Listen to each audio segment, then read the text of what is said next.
Este segmento llega a ustedes gracias a Farm Aid Pharmacy en Pembroke Pines, Doral y Kissimmee. Ser camionero es una tarea difícil. No todo el mundo puede dejar a su familia por tanto tiempo. Por eso debemos apoyarlos y ayudarlos durante sus viajes por esas carreteras. Opportunity Insurance te entiende y va cada milla a tu lado. Como familia, preocupándose por tu seguridad. Opportunity Insurance, la seguridad de andar por la vida asegurado.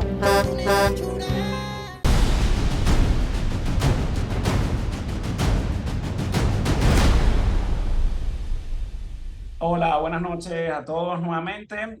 Otra semana más, desarrollando algunos temas siempre en el mapa internacional, en lo que va ocurriendo y como ya se nos ha hecho costumbre, queremos hacer alguna introducción. En esta oportunidad hablará mi compañero Luis sobre pues, un tema que ha venido ocurriendo. Ya tiene muchísimos años ocurriendo en Venezuela, pero como siempre, esto va siempre en detrimento de la población, en detrimento hasta de la naturaleza, todo este ecocidio y abusos que ha venido cometiendo la Fuerza Armada y el Estado como tal, el narcoestado que tenemos en Venezuela. Luis, buenas noches nuevamente y bueno, te dejo a ti para que nos dejes un poco de luces al respecto. Buenas noches, Eduardo. Buenas noches, Ángel. Buenas noches a toda la audiencia de Factores de Poder. Es un placer nuevamente estar con ustedes y compartir este espacio. Antes de entrar en materia, como siempre lo hago, Eduardo, quiero hoy nombrar a una prisionera política que de verdad a mí me tocó la fibra. Todos los prisioneros políticos a mí me tocan la fibra porque viví lo que están viviendo. Sin embargo, esta es una señora de 67 años. Su nombre es Yosida Vanegas.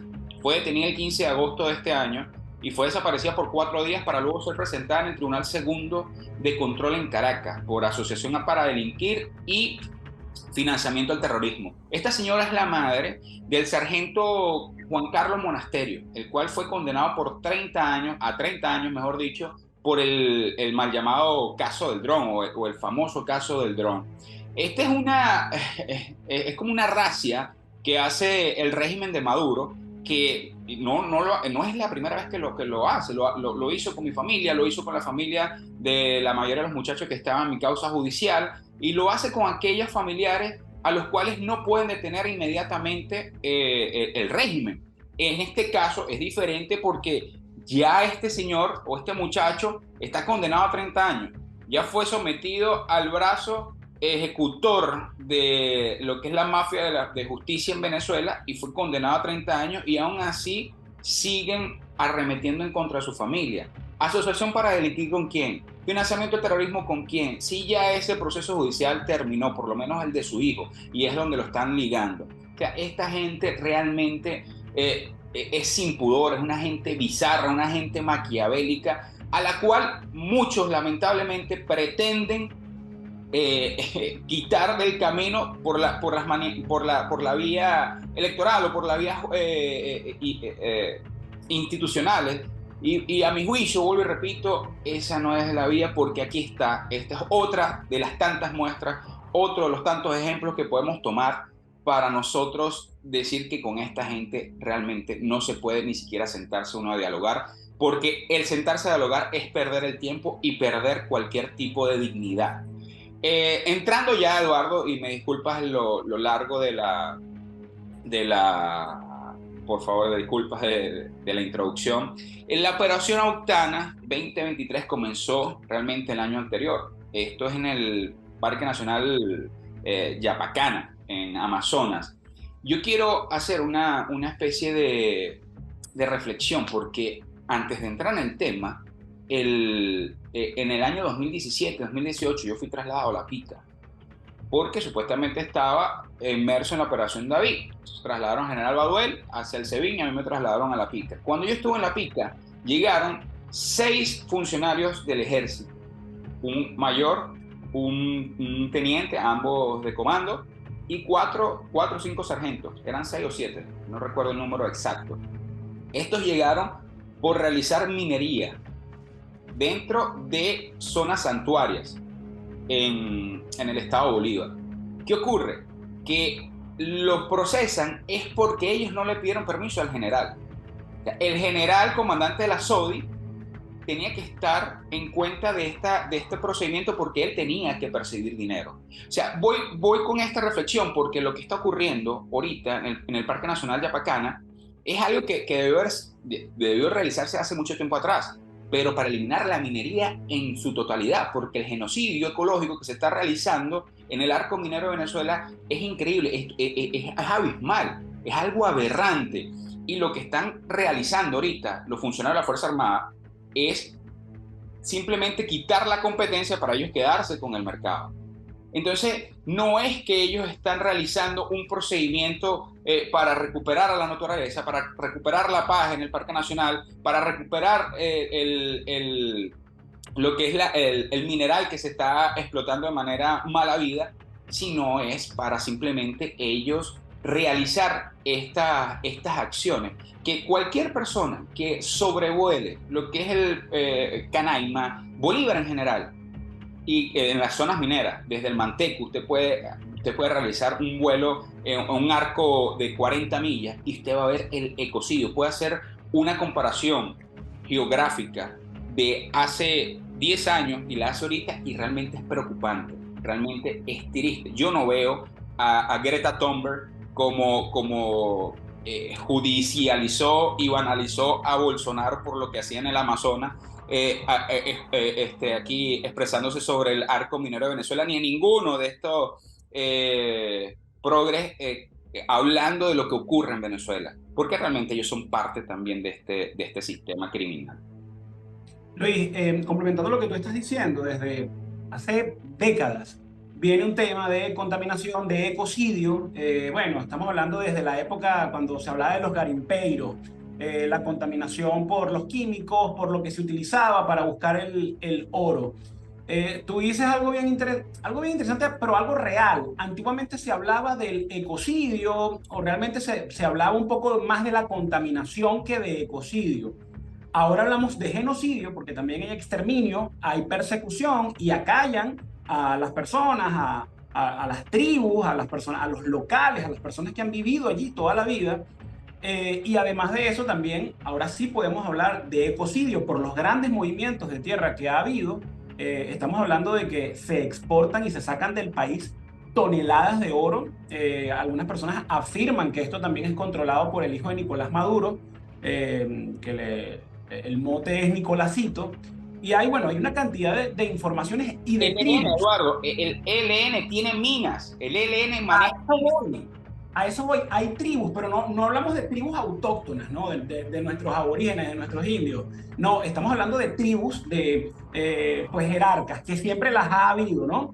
Está la tribu de los generales, está la tribu de Nicolásito, está la tribu de los Rodríguez, y está la tribu... Zapatero, hasta Zapatero tiene una mina de oro, literal, en Venezuela. La tribu de Padrino López, y esto ha hecho, que estos clanes, digamos que se respetan su espacio, pero esto ha hecho un desastre natural que es como un efecto bola de nieve, siempre viene a más y a más. Mira, en el 2010, recuerdo claramente, yo estaba trabajando en Puerto Ordaz y había se llamaba un Plan Caura o Operación Caura. Y esta operación supuestamente buscaba eliminar las minas ilegales, bla, bla, bla, bla, bla, bla, bla. Realmente lo que estaba ocurriendo en el Plan Caura, y tengo conocimiento de causa porque trabajé y hacíamos las órdenes de vuelo para los helicópteros, los MI-17, que despegaban para esto con los comandos, porque supuestamente ellos iban a dinamitar las máquinas para las operaciones ilegales, y realmente muchos de estos comandos, muchos de estos pilotos llegaban frustrados y decían: lo que acabamos de hacer es correr a los dueños de las minas para que un general se apropiara de las minas. Y lo que tú dices, que llegó a la pica, eso pasa muchísimo. Llegan personas presas, militares, funcionarios, sobre todo, yo tuve experiencia fue con los planes dentro del Poder Judicial, que no le reportaban a Luis Ortega, que ahora se viste de oveja, de las ganancias y de las extorsiones que hacían. Entonces, no es por violar la ley, es por, como dicen ellos, echarme tierrita y no haberme reportado las ganancias que tú tienes. Eduardo, Es que mira, fíjate algo, es algo que viene ocurriendo, como tú dices, desde hace muchos años. Hidalgo Terán, cuando era comandante general de la aviación, mandaba pilotos de Grupo 5 a buscar supuestamente una medicina para su señora madre al estado Bolívar, porque no se encontraba en el resto del país. Y uno de esos pilotos, no voy a decir el nombre para no perjudicarlo, un día, bueno, pero es que ¿por qué tanto? Yo tengo que buscar, eso era semanal. Cuando abre el sobre, la caja que traía, era a oro, pero o sea, gramas de oro en cantidades exageradas. Y eso es algo que es como un relevo, o sea, todo comandante general es como el comandante. Hay una escala piramidal, yo le llamo como el Herbalife de la corrupción, porque todos vienen en una pirámide. Tú decías antes de empezar el programa, tú me decías algo, bueno, de todas las cortinas de humo que se van aprovechando. Imagínate tú, ahora está el comediante este bien pendejo que le dicen la Titi, que bueno, que le eche su susto y que pase su mal rato por pendejo y por desviar la atención. Pero entonces de inmediato una orden de investigación, y lo que tienen que investigar realmente nadie lo hace. Por eso nosotros en este programa, bueno, además de hablar de diferentes cosas, de hablar de diferentes tópicos, también queremos recordar pues lo que viene ocurriendo en diferentes áreas. En el área legal, en este caso, bueno, Luis hablando sobre todo del ecocidio y del genocidio que viene ocurriendo en nuestra selva. Pues sí, Eduardo, bueno, para finalizar con este tema, realmente es preocupante, porque esto es algo que no se recupera. O sea, lo que se está haciendo con las tierras y la geografía en Venezuela con respecto a lo que es el arco minero, lamentablemente no lo vamos a poder recuperar. Sobre todo lo que es en el estado Bolívar, es la zona geográfica tectónica, es la masa tectónica más antigua del mundo. Y de mayor riqueza además. Porque yo creo que nosotros tenemos una maldición, y es que mineral que van descubriendo que tiene valor, llámese taurio, llámese coltán, mineral que determinan que en el estado Bolívar hay como arroz picado. Es que Venezuela tiene esa bendición, que también es su maldición, como tú mismo estás diciendo, que es rica en minerales. Venezuela, con China, y no recuerdo, hay otro país, no recuerdo cuál es el tercer país, son los únicos que tienen los 21 minerales no comunes. Lo que llaman ahora las tierras raras. Las tierras raras, correcto. Y Venezuela es uno de esos países o de esas tierras bendecidas. Y lamentablemente ha caído en la administración de estos sátrapas, de estos delincuentes.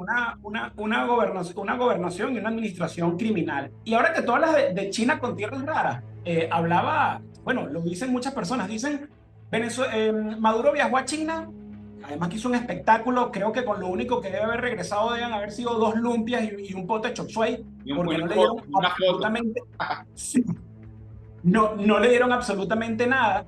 Y una de las cosas que decían era, pero ¿qué más le vas a ofrecer? Tierras raras. Ellos son los primeros en el mundo con tierras raras. Y este es el tema que queremos hablar hoy, del tema del fin. Hay mucha gente que me gusta el título que le han dado, el fin del milagro económico chino. Y esto nos habla también de lo que es el dinamismo mundial. Hace solo meses estábamos hablando, o mucha gente viene hablando, años realmente. El fortalecimiento de China, a mí me llama la atención que hay gente, además que ven el programa y como que son pro chinos y pro rusos, y sí, porque ahora van a tomar el control. Bueno, habrá que ver, pero como va girando esta rueda, realmente va cambiando demasiado la dinámica y las realidades. Ahora hay muchas personas, muchos estudiosos que hablan del fin del milagro económico chino, un crecimiento anual del 10%, del 8% durante 50 años, es insostenible y además lo explican.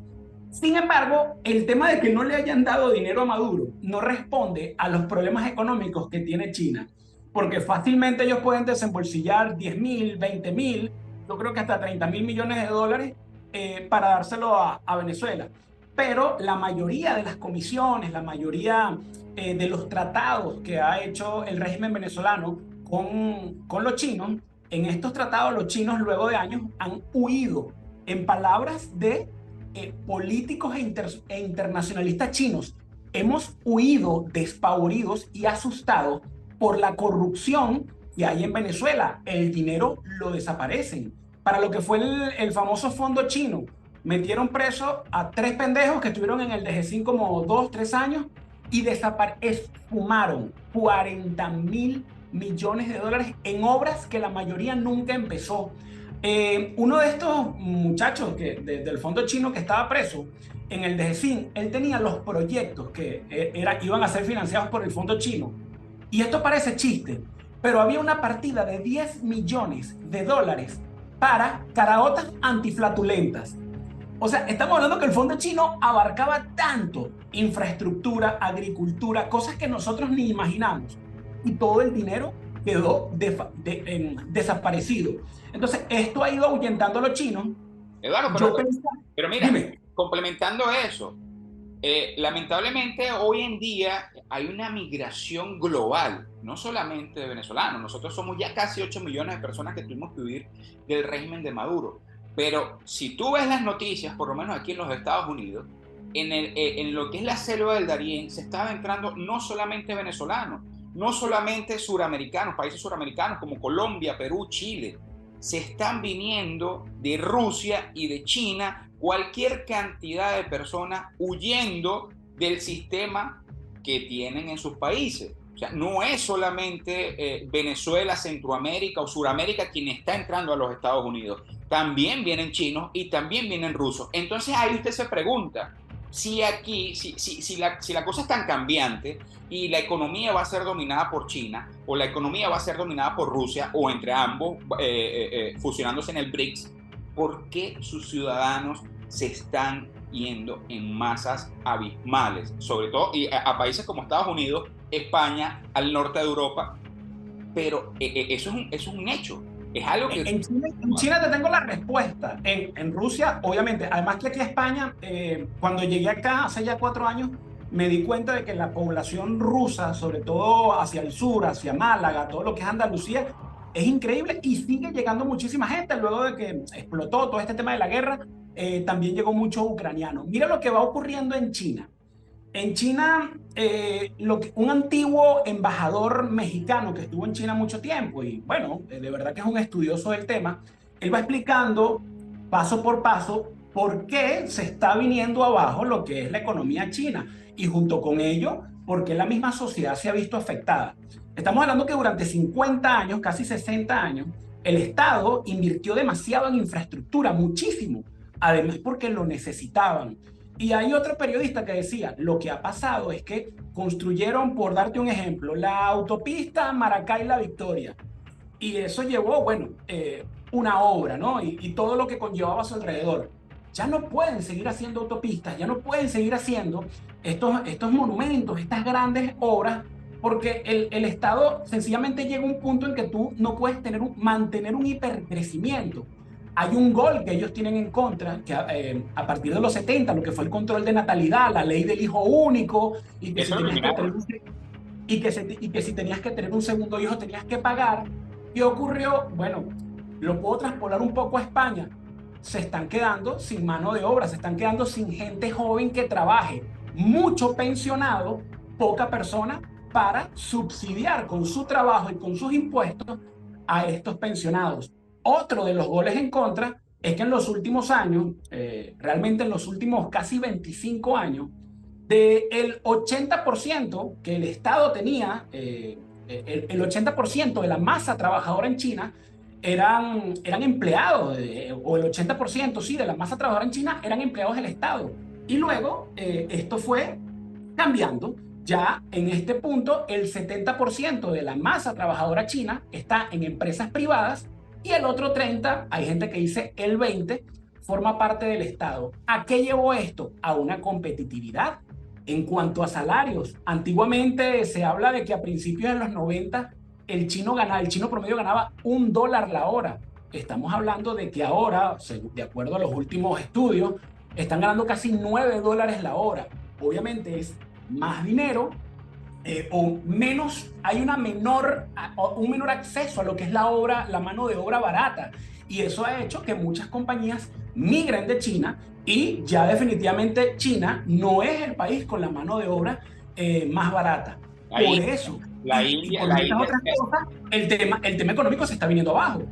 Sí, la India le ha hecho frente a eso y es un alto competidor de lo que es la mano de obra económica con respecto a China. Incluso lo que es África, África ahorita es pretendida no solamente por Rusia, es pretendida por China, es pretendida por la India, por los minerales que tienen y porque, bueno, tienen que explotar, tienen minerales que explotar y la mano de obra es económica, entonces les conviene. Me acabas de recordar algo porque diste en el clavo. ¿Qué es lo que se proyecta? Y además, ¿qué va a afectar tremendamente, sobre todo a Latinoamérica? Ya sencillamente más créditos para Latinoamérica se dificultan porque si yo tengo problemas económicos en casa, yo sencillamente no puedo entonces estar Sí, como la cigarra de Sopo cantando y cantando. Pero ¿qué ocurre? Hay una sobreproducción en China. Ellos tienen una sobrecapacidad de producción. No pueden despedir, ni la empresa privada o el Estado le prohíbe a la empresa privada que haga despidos masivos, por lo cual tienen que seguir produciendo a estos niveles galopantes y estratosféricos. ¿Qué viene? Hay un economista que afirma que lo que viene es China con toda esta sobreproducción que tiene de automóviles, de electrodomésticos o de electrónicos en general, va a inundar principalmente Latinoamérica con artefactos, con productos sumamente económicos. ¿Y qué va a ocurrir? Fenómeno Cadivi. Es más sencillo para mí importar, es más económico importar que producir. Y eso va a ser un caos o un knockout, aquí en España dicen caos, un knockout total a lo que una contracción económica, porque lo poco que se produce y se exporta en los países de Latinoamérica, al ser inundados con productos sumamente económicos por la sobreproducción, van a llevar a Latinoamérica a un retroceso.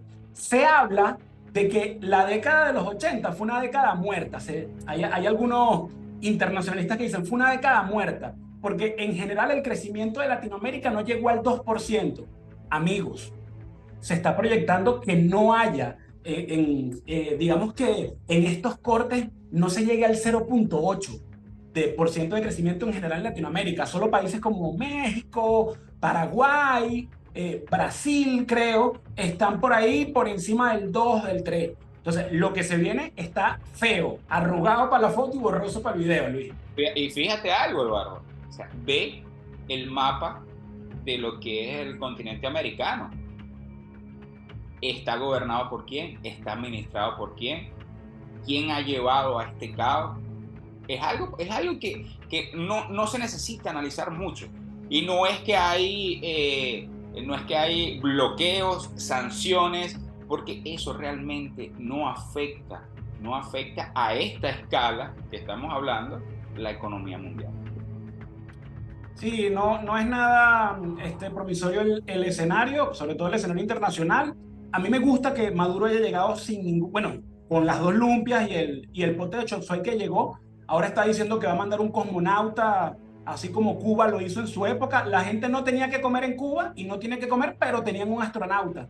Igual pasa en Venezuela, la gente muriendo de hambre. En la Unión Soviética. En la Unión Soviética en la guerra aeroespacial entre Estados Unidos y la Unión Soviética pasaba calamidades. Sus ciudadanos pasaban calamidades, pero ellos decían o se jactaban, bueno, primero enviaron a Laika y después comenzaron a enviar a los cosmonautas. Eso para ellos era una victoria. Mi amigo. Y los cubanos enviaron en una de estas misiones a finales de los 70 o a finales de los 60, tengo que ver bien, a un cubano. Entonces la gente muriéndose de hambre, pero bueno, si nos ponemos a hablar acá del satélite Miranda y del Simón Bolívar. No va el programa. Sí, amanecemos aquí hablando. Mira, antes de terminar el programa, Luis, para cumplir con algunas cosas y recordar que en Rusia y en Ucrania sigue habiendo conflicto, sigue habiendo, realmente es un genocidio. Hay una noticia interesante esta semana y la dejo para que la vayamos estudiando y haciéndole seguimiento todo, que es la Corte Internacional de Justicia abre lo que es el proceso de investigación a solicitud de Ucrania para investigar a Rusia por genocidio. El tema de los bombardeos en lo que son las ciudades ya tomadas, pero que Ucrania está retomando, se ha ido recrudeciendo. Murió en uno de estos bombardeos una ciudadana española de 32 años, creo que se llama Emma Igual, de una ONG que retiraba a personas de zonas de guerra y las sacaba hacia Europa. Muy lamentable esto. Ya el gobierno de España pues se pronunció, obviamente de una manera muy propia de Pedro Sánchez, de una manera muy tímida. El conflicto sigue. Hay algo, bueno, lamentable pero positivo. Zelensky sigue con una guerra contra la corrupción y creo que nombró a un nuevo ministro de defensa y están sustituyendo piezas. Creo que se sustituyeron, no, repito y lo confirmo, se han cambiado a 6 viceministros de defensa porque hay casos de corrupción y es lamentable porque en una guerra, en un país donde hay baja moral, baja esperanza, es terrible saber que hay personas que se aprovechan de esto, pero bueno, como siempre el tiempo se nos hace corto y lo seguiremos desarrollando en algún otro momento, Luis. Sí, hay que recordar que la geopolítica o la dinámica mundial es constante, obviamente, Incesante, ¿no? Pero sí, y no nos dan 20, 25 minutos para poderla abordar todo lo que ocurre en una semana. Sin embargo, bueno, aquí tratamos de llevarle los eventos más importantes, sobre todo para Venezuela, y lo que lo pueda afectar a nivel mundial con respecto a Venezuela.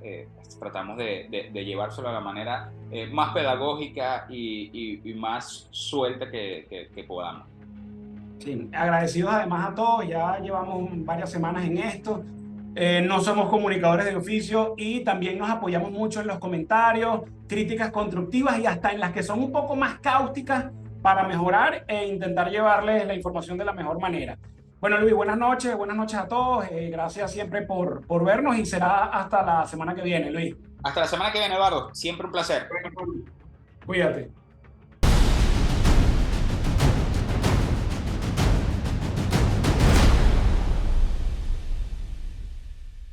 Este segmento llega a ustedes gracias a Farm Aid Pharmacy en Pembroke Pines, Doral y Kissimmee.